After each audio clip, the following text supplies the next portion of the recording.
Hi, my name is Matthew Ross, and today I'll be retelling my favorite narrative from elementary school.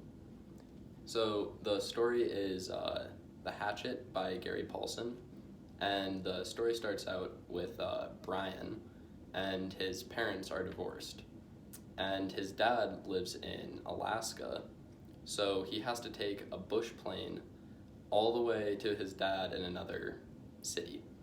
So he hops on a bush plane with a hatchet and some other things because it was before 9/11, so he was allowed to bring these things on there. And he had all these supplies with him that he was going to bring to his dad's house, and it was just him and a pilot on the bush plane. And so the bush plane is flying, and all they're doing is just flying over the Alaska wilderness where there's just lakes and trees, and that's really it. And all of a sudden, the story starts out with the bush pilot having a heart attack in the plane.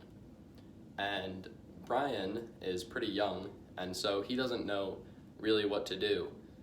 He knows that the pilot is having a heart attack, and he doesn't know how to help him.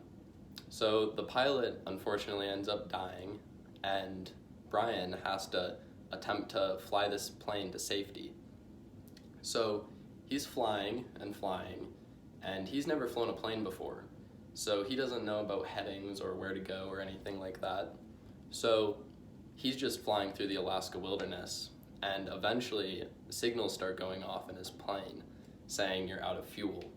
So what he ends up having to do is land the plane down in a lake, and he kind of successfully lands the plane in the lake, and he gets pretty hurt on the way. So the plane ends up sinking into the lake, and he swims down to grab all the supplies he can before the plane sinks to the bottom of the lake.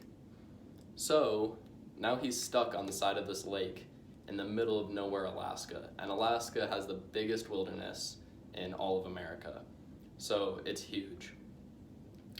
So Brian slowly figures out how to make his way through the wilderness and survive.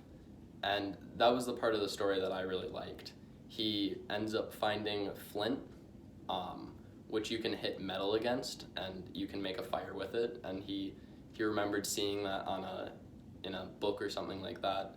And so he makes a fire using his hatchet and flint, hence the name The Hatchet, and he ends up using his hatchet quite a bit throughout the story.